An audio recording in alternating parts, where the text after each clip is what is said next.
Hi, I'm Walter D. Donnie Kennedy. I'm Chief of Heritage Operations for the Sons of Confederate Veterans, and this is part 2 of the April Commander's Comment. And on this comment, as on part 1, we are interviewing Larry McClooney Jr., the Lieutenant Commander-in-Chief of the Sons of Confederate Veterans. Now, Larry has a unique history here. Not only has he served in the Sons of Confederate Veterans for 25, 30 years or so, but he's also a movie star. Can we call you a movie star, Commander? I guess. I've been in a couple of films. Well, good.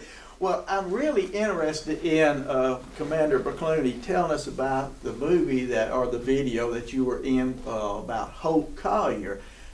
First, can you just tell us just a little bit about Hope Collier? Who was that gentleman? Hope Collier was born in 1848 here in Mississippi. He was born into servitude, a slave. And he was raised by the Hines family. Like Hines County, are we referring to here? Well, yes, that Hines County was named after the Hines family. Okay. But he was raised here in Mississippi on a plantation just outside of Greenville. In 1861, when the war comes, the Hines family, father and son, raise a unit, and they are moving up toward Tennessee. Hope Collier runs away, joins up with them. They tried to send him back home, but he wanted to stay with the family that raised him. He becomes so attached to them, he considered himself part of the family. Yeah. And then eventually he ends up in the Battle of Shiloh. What makes Holt so significant at the Battle of Shiloh was that a lot of the Confederate soldiers that he had teamed up with, they respected him because of his shooting skills. Now, wait a minute. A slave that could shoot well? Exactly, because when he was a boy, the family gave him a shotgun, and his job as a slave was to go off and to hunt in the Mississippi Delta for meat for the family, for the work crews and so forth, and he became so proficient at shooting squirrels and bears and possums and things that those skills carried over with him at the Battle of Shiloh. And they found out how good of a sniper he really was. Wow. And while he's there, he witnesses the death of Albert Sidney Johnston. And then after the Battle of Shiloh, his family gave him a choice to come back home with them because they were raising another unit, or they could set him free. Yeah. And he was set free, and he ends up spending the rest of the war with the 9th Texas Cavalry, Company I, fighting in Tennessee, Mississippi, Alabama. And he spends the rest of the war that way, and he always considered himself a Confederate. Isn't that marvelous? A black Confederate soldier. Yeah, exactly. And a sniper at that. Well, we're talking about the video about Hope Collier and his life that you took a part in. Who did the video? Where did it come from? Jamie Matthews, better known as James Matthews Filming Company. Yeah. And it's the same film company that I'm going to be using for my set of videos to recruit. The one we were talking about Exactly. in part 1, the 90-second videos. Okay. I really wanted him to do those videos because of my experience working with him in a couple of his films that we did. And he has that connection with people because his videos tell a story that people can connect with. Right. And that's what we want. Yeah. And how I met him was that the first film that we did was called Beyond the Forest, and it tells a story of runaway slave children who were captured by Yankee soldiers outside of Vicksburg, and they were going to sell them back into bondage, and they were deserters. They were going to sell them back into bondage so they could pay for the way back home. And I do a death scene in it.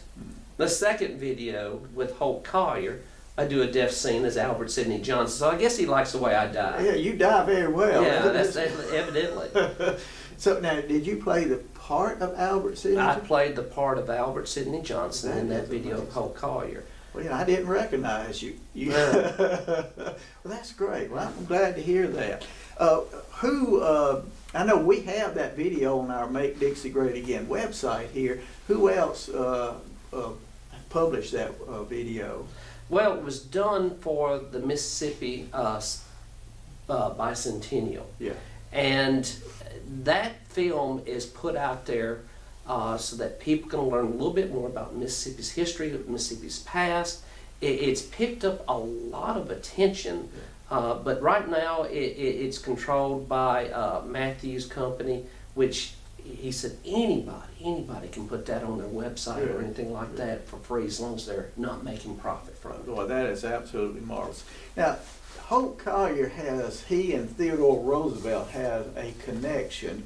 Would you mind kind of telling us a little bit about that connection? I think this is just a hilarious connection. Holt Collier was, like I said, well known for his hunting skills and sniping skills. And it's said and documented that during his time, he killed over 3,000 bears. And as we know about the Mississippi Delta, it was full of black bears at that time. Roosevelt was well known for his hunts, his safaris. This is Teddy Roosevelt. Exactly. Theodore Roosevelt, Teddy Roosevelt. Yeah. Believe it or not, he doesn't get that name Teddy until after the bear hunt. Is that correct? Yes. In Onward, Mississippi is the approximate place where his party was meeting with Hope Collier. Hope Collier was sent out to scout and find bears for the hunting party. And he went out and found a bear, lassoed it, brought it back, had it tied to a tree. And Theodore Roosevelt, was supposed to kill the bear. And Roosevelt didn't think it was that sporting. It was not fair for the animal that he should shoot an animal that was tied up. And as a result, because there were so many reporters there, they reported that Roosevelt wouldn't shoot the bear. And when they drew the cartoons, in later political cartoons, Roosevelt always showed the little teddy bear. They, instead of a big black bear, they did a little cub bear. And was picking fun at him, and as a result, that becomes one of America's most popular toys, even today, is a teddy bear. So every time a child hugs a teddy bear, he can thank a Black Confederate veteran for that teddy bear. Exactly. In fact, Roosevelt was so proud of that hunting trip that he actually gave Holt Collier a brand new rifle with his name engraved on it. There were only 3 made. Is that right? The president kept one, Holt Collier had one, and there was a friend that was on that trip. But to close that up, Roosevelt was so impressed with Hope Collier that when he leaves office as president, the first thing he did was he went on safari in Africa. Mm-hmm. The first person he asked to go with him was Hope Collier.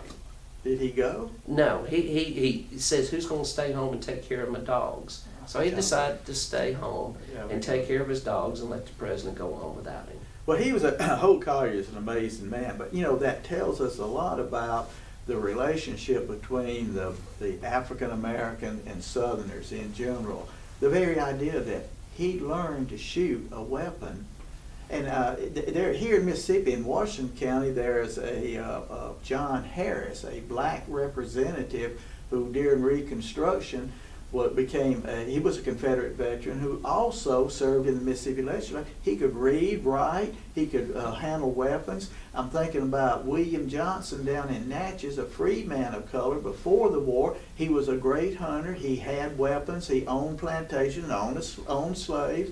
There's a lot that Let we me can take learn. it a step further. One of the first monuments ever erected to blacks that served in the war is actually in Canton, Mississippi. Really? And it's dedicated to a group of soldiers known as Harvey Scouts, mostly black Confederate soldiers. Is that right? And, back in the flag vote in 2001, the local representative denied that blacks ever served in the Confederacy. And I said, I told the representative, sir, it says right there in your hometown, there's a monument dedicated to black Confederates, and you're denying it exists? Yeah, right. So, it doesn't know his history very well. Well, and you and I both know, and members of the Sons of Confederate Veterans, we understand that our problem is not that history is incorrect. Our knowledge of history is so shallow and incorrect, and people are using that incorrect knowledge against us. So having people like you talking about these issues, the videos that we're talking about, it goes a long way to correct the mythology about the evil, racist South. And really, we have more in common with each other here down south than probably anywhere in the country. Well, this is really the end of part 2 of our commander's comment for this section. Commander Larry, we're happy to have you here. I hope you can come back again and visit with us.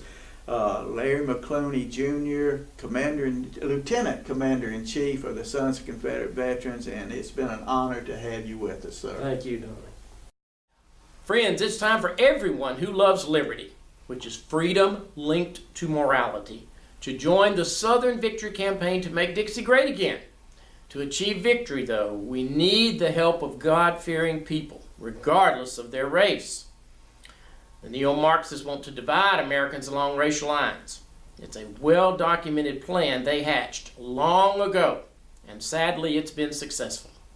The plan requires them to deny that black people served with whites and other races in the Confederate military, despite overwhelming proof to the contrary. Furthermore, the neo-Marxists would have people believe that racial hatred was the norm in the Old South, because people who believe that myth can be easily persuaded to support the neo-Marxist agenda today. On the other hand, those of us in the SCV have known the truth all along, so we're proud of the black patriots who served the Confederacy as soldiers or in any other capacity.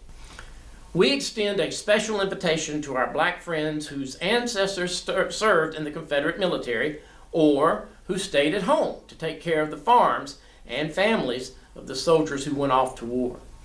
You have a lot to be proud of. Won't you join with us?